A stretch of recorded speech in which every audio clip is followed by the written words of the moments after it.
Bill W. first introduced the long form of the 12 traditions to the AA Fellowship in an article published in the April 1946 Grapevine. More than 10 years later, in this November 1956 article, Bill amplified his preface to these self-same 12 traditions and reiterated their timeless essence. Our experience has taught us. How shall we AAs best preserve our unity? When an alcoholic applies the 12 steps of our recovery program to his personal life, his disintegration stops and his unification begins. The power which now holds him together in one piece overcomes those forces which had rent him apart. Exactly the same principle applies to each AA group and to Alcoholics Anonymous as a whole. So long as the ties which bind us together prove far stronger than those forces which would divide us if they could, all will be well. We shall be secure as a movement. Our essential unity will remain a certainty. If, as AA members, we can each refuse public prestige and renounce any desire for personal power, if, as a movement, we insist on remaining poor, so avoiding disputes about extensive property and its management, if we steadfastly decline all political, sectarian, or other alliances, we shall avoid internal division and public notoriety. If, as a movement, we remain a spiritual entity concerned only with carrying our message to fellow sufferers without charge or obligation, then only can we most effectively complete our mission. It is becoming ever so clear that we ought never accept even the most alluring temporary benefits if these should consist of considerable sums of money, or could involve us in controversial alliances and endorsements, or might tempt some of us to accept as AA members personal publicity by press or radio. Unity is so vital to us AAs that we cannot risk those attitudes and practices which have sometimes demoralized other forms of human society. Thus far, we have succeeded because we have been different. May we continue to be so. But AA unity cannot automatically preserve itself. Like personal recovery, we shall always have to work to maintain it. Here, too, we surely need honesty, humility, open-mindedness, unselfishness, and above all, vigilance. So we who are older in AA beg you who are newer that you ponder carefully the experience we have already had of trying to work and live together.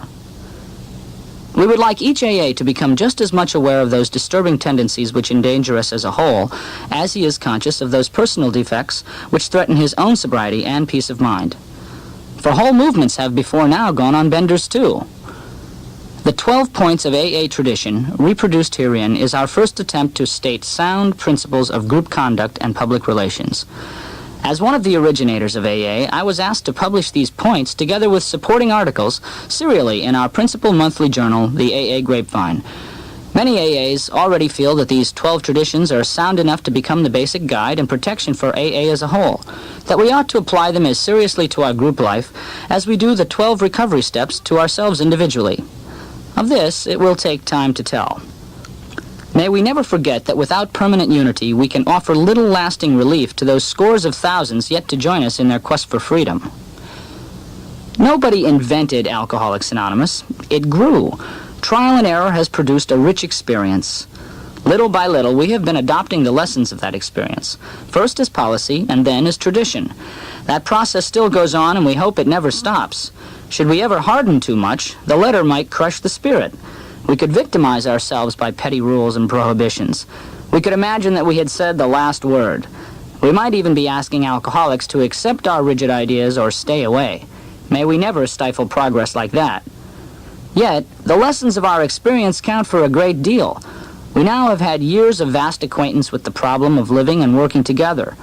If we can succeed in this adventure and keep succeeding, then and only then will our future be secure. Since personal calamity holds us in bondage no more, our most challenging concern has become the future of Alcoholics Anonymous. How to preserve among us AAs such a powerful unity that neither weakness of persons nor the strain and strife of these troubled times can harm our common cause. We know that Alcoholics Anonymous must continue to live, else, save few exceptions, we and our brother alcoholics throughout the world will surely resume the hopeless journey to oblivion. Almost any AA can tell you what our group problems are. Fundamentally, they have to do with our relations, one with the other, and with the world outside. They involve relations of the AA to his group, the relation of his group to Alcoholics Anonymous as a whole, and the place of Alcoholics Anonymous in that troubled sea called modern society. where all of humankind must presently shipwreck or find haven. Terribly relevant is the problem of our basic structure and our attitude toward those pressing questions of leadership, money, and authority. The future may well depend on how we feel and act about things that are controversial and how we regard our public relations. Our final destiny will almost surely hang upon what we presently decide to do with these danger-fraught issues. Now comes the crux of our discussion. It is this: have we yet acquired sufficient experience to state clear-cut policies on these, our chief concerns? Can we now declare general principles which could grow into vital traditions, traditions sustained in the heart of each AA by his own deep conviction and by the common consent of his fellows? That is the question. Though full answer to all our perplexities may never be found, I'm sure we have come at last to a vantage point whence we can discern the main outlines of a body of tradition which, God willing, can stand as an effective guard against all the ravages of time and circumstance. Acting upon the persistent urge of old AA friends, and upon the conviction that general agreement and consent among our members is now possible, I shall venture to place in words these suggestions for an Alcoholics Anonymous tradition of relations. 12 points to assure our future. Our AA experience has taught us that 1. Each member of Alcoholics Anonymous is but a small part of a great whole. AA must continue to live, or most of us will surely die. Hence, our common welfare comes first, but individual welfare follows close afterward. 2. For our group purpose, there is but one ultimate authority, a loving God as he may express himself in our group conscience. 3. Our membership ought to include all who suffer alcoholism. Hence, we may refuse none who wish to recover. Nor ought AA membership ever depend upon money or conformity. Any 2 or 3 alcoholics gathered together for sobriety may call themselves an AA group, provided that, as a group, they have no other affiliation. 4. With respect to its own affairs, each AA group should be responsible to no other authority than its own conscience. But when its plans concern the welfare of neighboring groups also, those groups ought to be consulted. And no group, regional committee, or individual should ever take any action that might greatly affect AA as a whole without conferring with the trustees of the Alcoholic Foundation. On such issues, our common welfare is paramount. 5. Each Alcoholics Anonymous group ought to be a spiritual entity having but one primary purpose, that of carrying its message to the alcoholic who still suffers. 6. Problems of money, property, and authority may easily divert us from our primary spiritual aim. We think, therefore, that any considerable property of genuine use to AA should be separately incorporated and managed, thus dividing the material from the spiritual. An AA group, as such, should never go into business.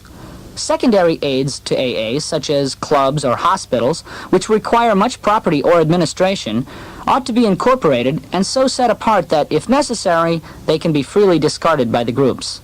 Hence, such facilities ought not use the AA name. Their management should be the sole responsibility of those people who financially support them. For clubs, AA managers are usually preferred. But hospitals, as well as other places of recuperation, ought to be well outside AA and medically supervised.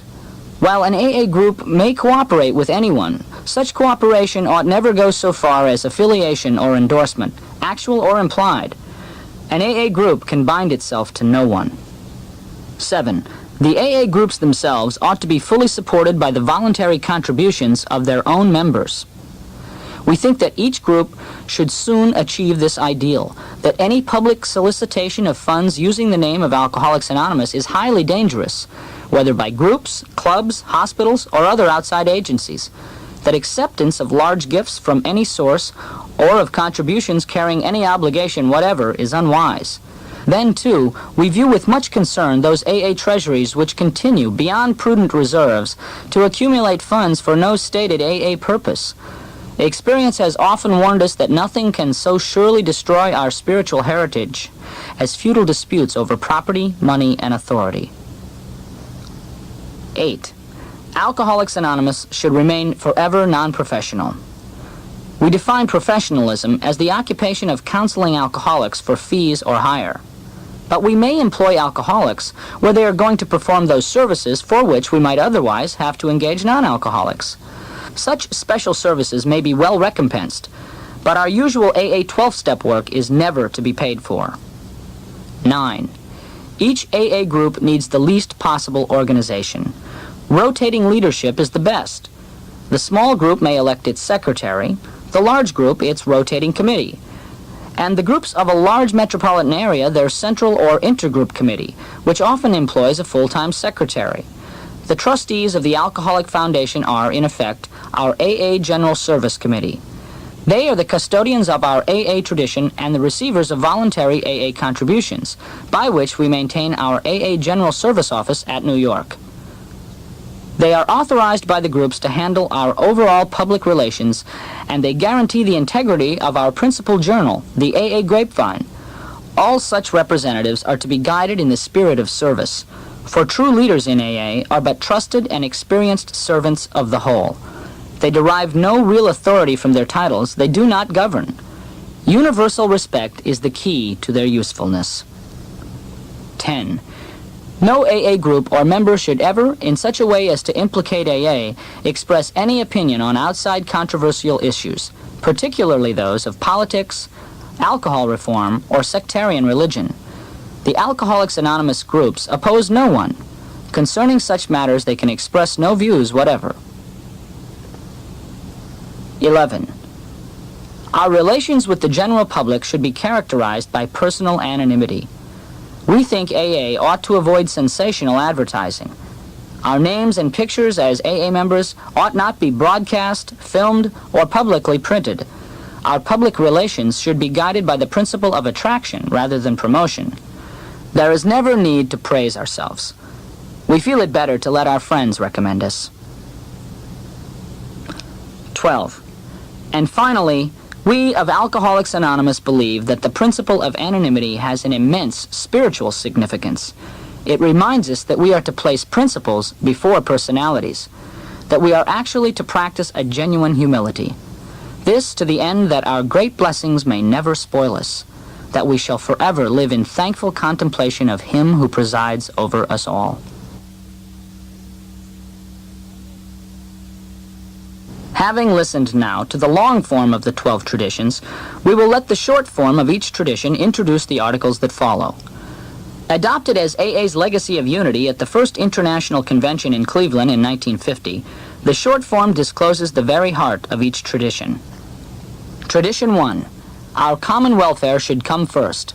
Personal recovery depends upon AA unity. Fellowship in Action by J.S. Monroe, Louisiana, from the December 1978 Grapevine. I thought I knew the meaning of fellowship before I came into AA, but I did not. Even now, I have a hard time putting AA fellowship into words. About the best I can do is one for all and all for one. I have seen AA fellowship function on many occasions, but one episode was especially impressive. It happened at the second meeting of a newly formed beginners group for members with less than 1 year's sobriety. A question arose as to the time for the meeting, whether to meet at 7, so all the beginners could also attend the regular 8 o'clock meeting of the main AA group, or to meet at 8, simultaneously with that group. After a short discussion, a vote was taken, and only 2 of the 23 present voted for 8 o'clock. It looked as if the meeting was set for 7. The chairman asked these 2 members why they preferred an 8 o'clock meeting. They had a good reason. Sadly, they said, they didn't get off work in time to make it by 7. Silence fell over the group. I felt very unhappy. I knew how disappointed I would feel if I could not make the beginners' meetings. They are excellent. Also, these 2 members added a lot to the meetings. I liked them and would miss them. I asked God to grant me the serenity to accept the things I could not change, and patted myself on the back. The chairman, in his wisdom, had the courage to change the things he could. He said simply, I am reminded of a story about a shepherd who had 100 sheep. One night when he brought his flock into the fold, he found there were only 99. So he left the 99 and went out to find the one who was left behind. Again there was silence. Then someone in the group said, "I think we'd better vote again." Everyone agreed. The vote was unanimous for an 8 o'clock meeting. One for all for one. That's AA fellowship in action.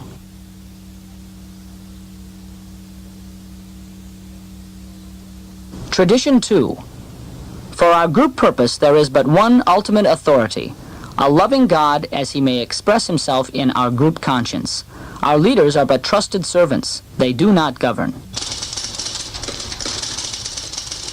Why We Have Servants Instead of Bosses, by BP, New York, New York, from the November 1971 Grapevine. During the last 4 years as a trustee on the General Service Board of AA, I have learned more about what makes an organization work than I did in my preceding 36 years as a businessman. I'd like to share this learning experience. In business, we have bosses. In AA, we have only servants. We're all enlisted men and no officers. How and why can AA operate effectively with no bosses when, as far as I know, no other organization on the crust of this planet has been able to perform such a feat? Let's examine the basic differences between AA and any normal business enterprise. A business has 3 functions. 1, to make a profit for its stockholders or owners. 2, to fill a consumer need by providing a product or service. And 3, to create jobs. Each of these 3 functions serves a group of people whose interests conflict with the interests of the other 2 groups. What you give to one group, you've got to take away from the other 2. Therefore, business has to have a boss, a chief executive, to act as a referee in the contest over who gets how much of what, to strike an optimum balance among the consumer, the employee, and the stockholder. How do we get around this problem in AA? Well, we have the 12 traditions. Our only requirement for membership is a desire to stop drinking. Our primary purpose is to carry the message to all alcoholics who still suffer. And to do this, we must stay sober ourselves. All of us in AA have the same requirement, the same purpose, the same code of ethics. A prescription for happiness, if you will. The same penalties and rewards for what we do or fail to do. The penalties are unhappiness, drunkenness, incarceration, death. The rewards are happiness and sobriety. Also in AA, contrary to the situation in business, what is given to one enriches all. We don't have to take away from one in order to give to another. Anything that one gains, we all gain. Since our interests are not in conflict, we need no referee. So I think that perhaps is why we can operate without a boss. The next question is, why must we operate without a boss? And I think we must. We must because if the individual fails to adhere to our traditions or prescription for happiness or code of ethics, he is the one who suffers, not the group. Since he is the one who pays the penalties, he must make his own decisions. His life depends upon it. Nobody else can make decisions for him. Nobody can boss him. It's like the dangerous military mission. People aren't ordered to go on such a mission. They're asked to volunteer, because a man must have, so far as possible, the right of decision over his own life. That, I think, is why each of us can and must operate autonomously, and why AA can still function so effectively with so high a degree of individual freedom. This leads us to another question. Why do we need to be servants rather than bosses? It seems to me we need to be servants because we have to learn to receive in order to progress. Once, we tried to progress from drunkenness to sobriety by ourselves. At least I did, and I think most of us did. We found we couldn't do it by ourselves. It didn't work. We needed power from the outside, a higher power than ourselves. Bossing blunts one's ability to receive, to accept the input from a higher power, because one is putting out most of the time and therefore hasn't much time for taking in. Bossing in AA also would mean assuming life-or-death responsibility over other people, and that responsibility has to be left with the individual. Our common goal in AA, our application of common principles, the existence of common penalties and rewards, the lack of competition, the fact that what one gains, all gain, these forces create and sustain our incredible paradox of autonomy on the one hand, and on the other, unity under our higher power. That's what I've learned in these last 4 years, and I thank you all from the bottom of my heart for having given me the chance to learn it.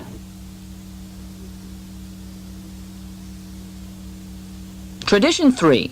The only requirement for AA membership is a desire to stop drinking.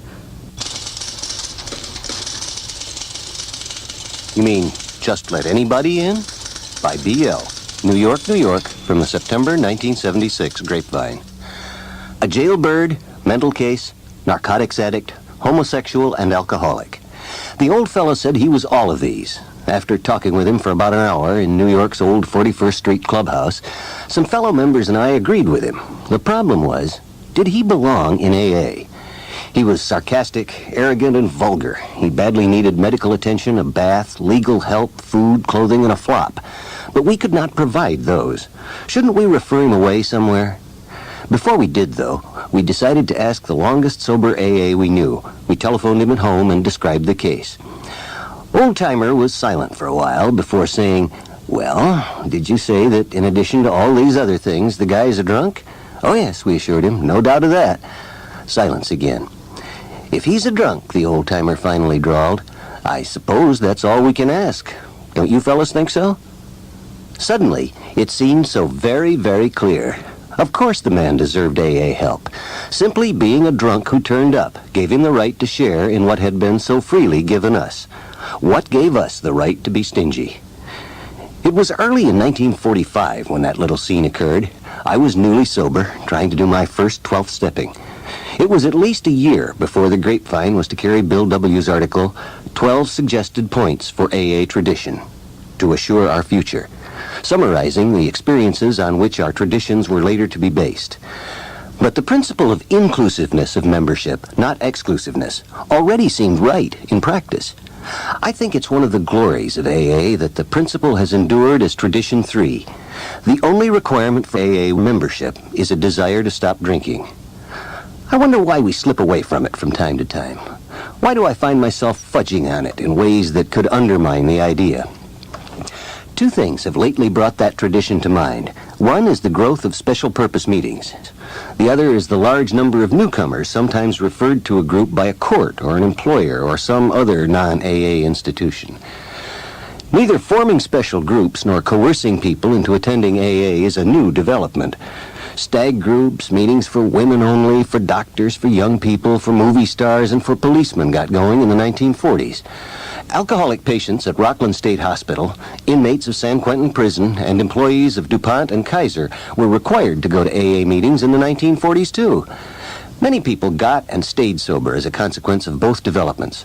Such results speak for themselves. Nevertheless, it's still easy to get a hot-faced discussion going among some of us by proposing a new special purpose group. Say, for example, there were enough walkers on Mars for alcoholism to arise among them. Then, one of them gets sober in AA, decides to start a meeting especially for alcoholic Mars walkers, and wants it listed in the local meeting list and the AA Solar System directory. One argument against such listings would be that the group requires another membership qualification, Mars walking, in addition to the desire to stop drinking. So the reasoning would go, such a group deviates dangerously from Tradition 3.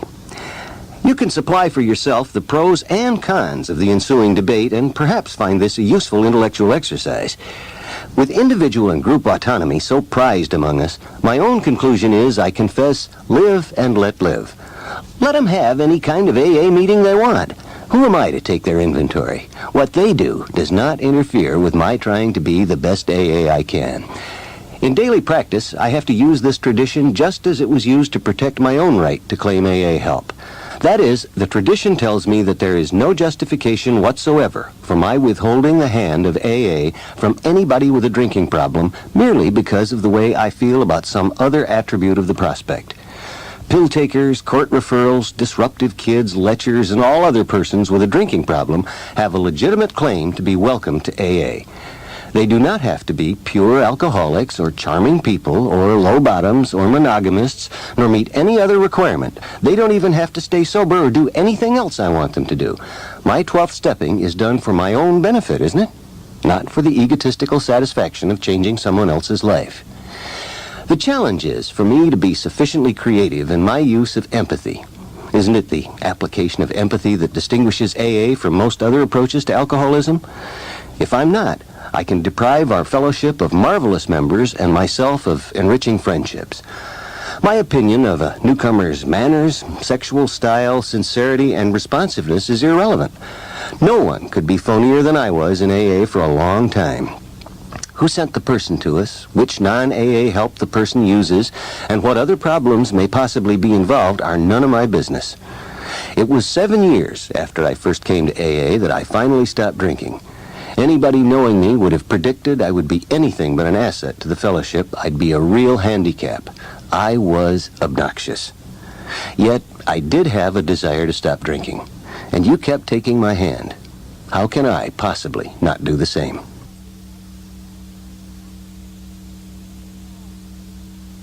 Tradition 4. Each group should be autonomous, except in matters affecting other groups or AA as a whole.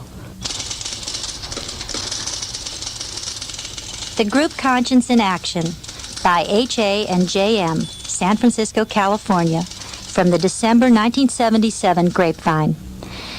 We would like to share our group's experience of transition and structure because it has given us renewed strength and hope through our growth. It's sort of what we used to be like, what happened, and what we are like now at a group level. Our group was a long-standing, closed speaker discussion meeting that followed AA guidelines and traditions. That is, we conducted it according to the pamphlet, The AA Group, with the approval of the group conscience. We had an able steering committee and rotating officers, including General Service, Grapevine, H&I, Hospital and Institution, and intergroup representatives. Many regular members considered our group their home group, and we had a good mix in quality and quantity of sobriety. We seemed to be staying sober and carrying the message by bringing our recovery and sobriety to AA service through group unity. Those present felt they were attending meetings where the genuine hand of AA was extended. You might think we would be grateful as a group, given all this, and have serenity as officers and members. Yet we were frustrated, especially those of us on our steering committee. We were everything an established group should be, but we weren't autonomous. For a long time, our group had been a special purpose group and had been sponsored by our central office. We were self-supporting, yet we gave all contributions above refreshment expenses to the central office. It, in turn, paid our rent and gave us our literature. Yes, we felt uncomfortable. Though we had good sobriety and a sound group conscience and meeting conduct, we felt we were treated like a newcomer who still had to lean on a sponsor. So our members and officers moved, through our group conscience, to become an autonomous group, much as a pigeon might tell a sponsor he was ready to stand on his own feet. We wanted our structure to reflect all of the 12 traditions, especially the 4th. Each group should be autonomous except in matters affecting other groups or AA as a whole, and the 7th. Every AA group ought to be fully self-supporting, declining outside contributions. The way we achieved our autonomy was as important to us as our decision to try. It took a few months of putting our group conscience into action for us to receive the rewards of how it works. We put the autonomy question before the steering committee and the group for a vote and received group conscience approval. We then took our proposal to our local service committee for recognition and approval, which we received. Now that we're autonomous, we pay our own rent, as well as continuing to buy our own refreshments. We have a group number in the records of the AA General Service Office, and we order our own literature from AA World Services and our own group subscription from the Grapevine.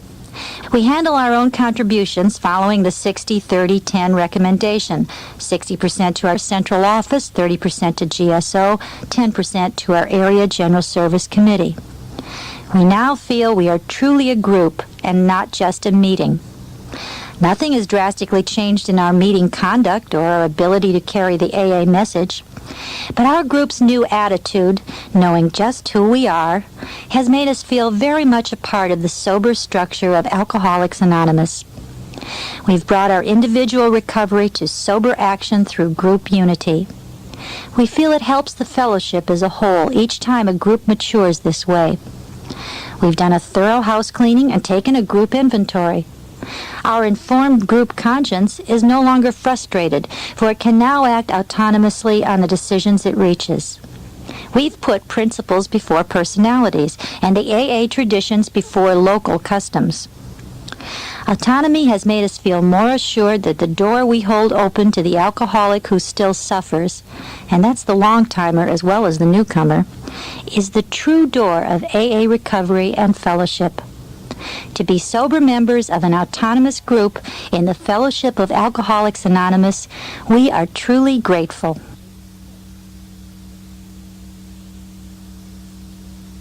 Tradition 5. Each group has but one primary purpose: to carry its message to the alcoholic who still suffers. As Different as We Choose to Be, by D.G., Huntington Beach, California, from the May 1984 Grapevine. Considering the panic that the question of AA and drug addicts is causing where I live, it could be more appropriately described as alcoholics versus drug addicts, or us against them. There are several different opinions being expressed here on how we should deal with this problem. Some feel we should just not let them in. Better to lose a few dope fiends, who may or may not be alcoholic, than to jeopardize the program that saved our lives. They either decide to be at least partly alcoholic or they don't stay. They should also be willing to make this decision within their first 2 or 3 meetings. Others I have spoken to feel that AA has come of age, so to speak, and should open its doors to all chemically dependent people, whether they drink or not. Personally, I don't fit into either category. There seems to be a middle group that feels the job of deciding who is a member belongs to the individual and God.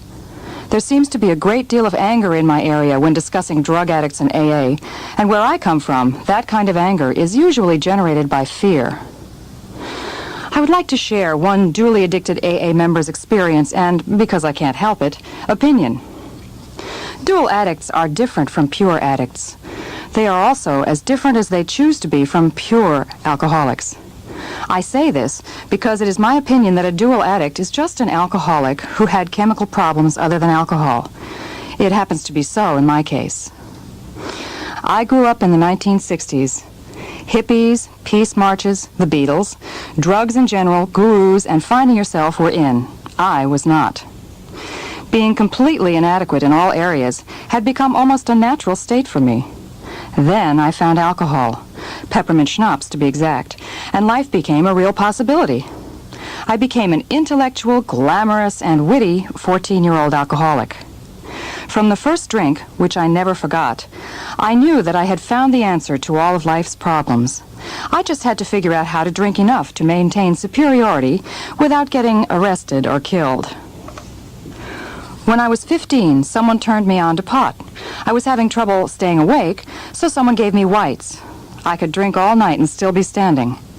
Someone else asked if I was ready for a spiritual experience, and I tried my first hit of acid, LSD.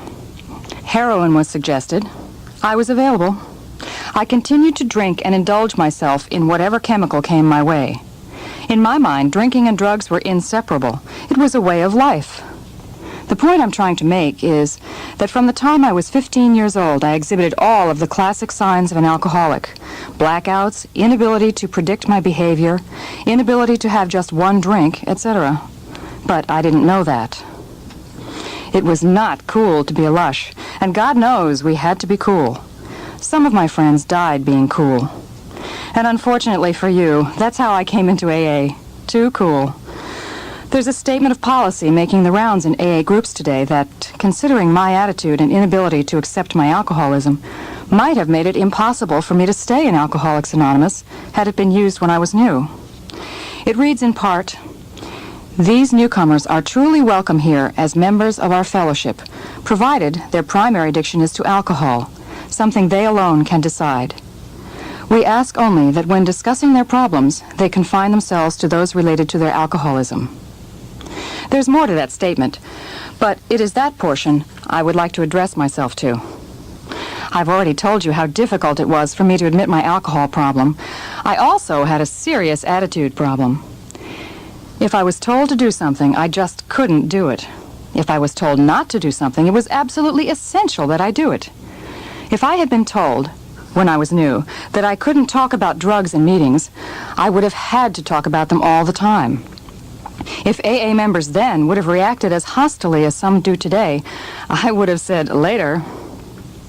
I was incapable of telling you my problems in the beginning, primary or otherwise. I didn't trust anyone, and I felt alone and isolated.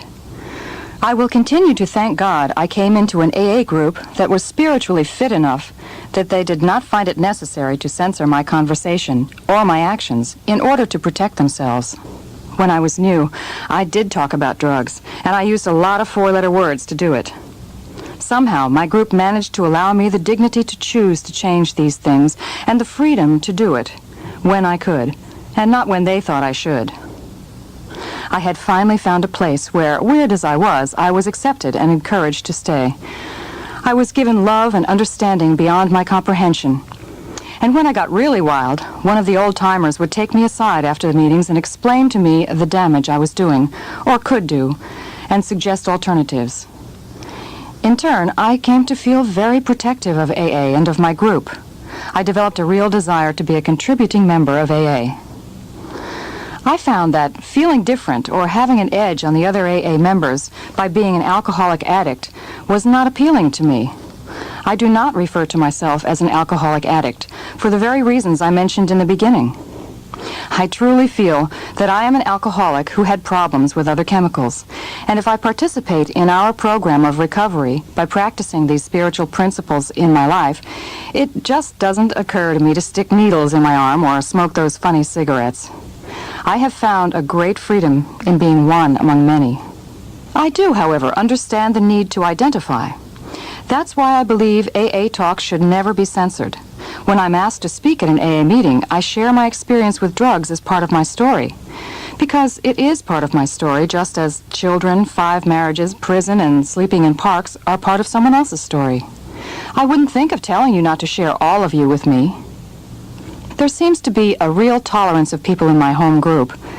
The only requirement for membership is a desire to stop drinking, and we seem to have no trouble sticking to our single purpose, which is to carry the message to still suffering alcoholics, however damaged and confused they are in the beginning. If we believe what we hear in AA everywhere, miracles happen here, but they take time. It's very hard for me to believe that a few hundred misplaced druggies could destroy AA. It's very easy for me to believe that the kind of blind anger that fear brings could. I'm talking about the kind of fear that leads us to take sides against each other and require sick minds to make rational decisions, like, is your primary addiction to alcohol? The kind of fear that caused the early members of AA to make lists of membership requirements to protect their groups from them. There's a fine line between upholding our singleness of purpose tradition and limiting or restricting our membership. The day AA appears to be rejecting people who may be alcoholic, we will begin to die.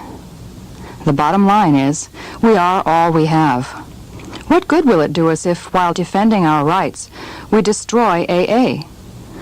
It has always been said that if AA is ever destroyed, the danger will come from within.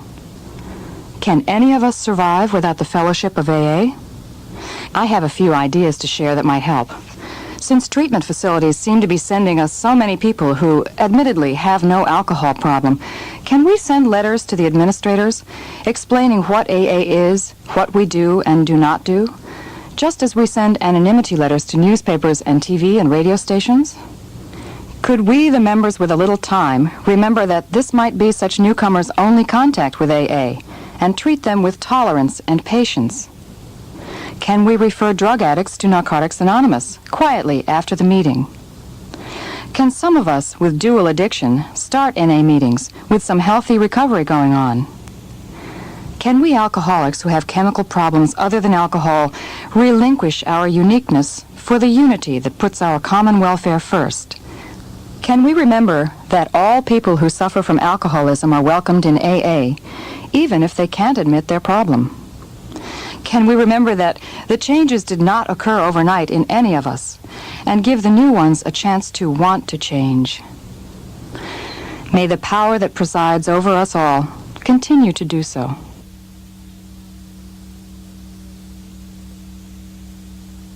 Tradition 6. An AA group ought never endorse, finance, or lend the AA name to any related facility or outside enterprise, lest problems of money, property, and prestige divert us from our primary purpose. Tradition 6 by Bill W. from the October 1952 Grapevine. The moment we saw we had an answer for alcoholism, it was reasonable for us to feel we might have an answer for a lot of other things. The AA groups, many thought, could go into business, might finance any enterprise, whatever, in the total field of alcoholism. In fact, we felt duty-bound to throw the whole weight of the AA name behind any meritorious cause. Here are some of the things we dreamed. Hospitals didn't like alcoholics, so we thought we'd build a hospital chain of our own. People needed to be told what alcoholism was, so we'd educate the public, even rewrite school and medical textbooks. We'd gather up derelicts from skid rows, sort out those who could get well, and make it possible for the rest to earn their livelihood in a kind of quarantine confinement. Maybe these places would make large sums of money to carry on our other good works. We seriously thought of rewriting the laws of the land and have it declared that alcoholics are sick people. No more would they be jailed. Judges would parole them into our custody. We'd spill AA into the dark regions of dope addiction and criminality. We'd form groups of depressive and paranoid folks. The deeper the neurosis, the better we like it.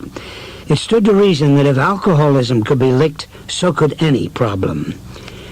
It occurred to us that we could take what we had into the factories and cause laborers and capitalists to love each other. Our uncompromising honesty might soon clean up politics. With one arm around the shoulder of religion and the other around the shoulder of medicine, we'd resolve their differences. Having learned to live so happily, we'd show everybody else how. Why, we thought our Society of Alcoholics Anonymous might prove to be the spearhead of a new spiritual advance. We might transform the world. Yes, we of AA did dream those dreams. How natural that was, since most alcoholics are bankrupt idealists. Nearly every one of us had wished to do great good, perform great deeds, and embody great ideals. We are all perfectionists who, failing perfection, have gone to the other extreme and settled for the bottle and the blackout. Providence, through AA, had brought us within reach of our highest expectations. So why shouldn't we share our way of life with everyone? Whereupon we tried AA hospitals. They all bogged down because you cannot put an AA group into business. Too many busybody cooks spoil the broth. AA groups had their fling at education, and when they began to publicly whoop up the merits of this or that brand, people became confused. Did AA fix drunks, or was it an educational project? Was AA spiritual, or was it medical? Was it a reform movement? In consternation, we saw ourselves getting married to all kinds of enterprise, some good, some not so good. Watching alcoholics committed willy-nilly to prisons or asylums, we began to cry, there ought to be a law. AAs commenced to thump tables in legislative committee rooms and agitated for legal reforms. Now, that made good newspaper copy, but little else. We saw we'd soon be mired in politics. Even inside AA, we found it imperative to remove the AA name from clubs and 12-step houses. These adventures implanted a deep-rooted conviction that in no circumstances could we endorse any related enterprise, no matter how good. We of Alcoholics Anonymous could not be all things to all men, nor should we try. Please turn the tape over for the remainder of this article.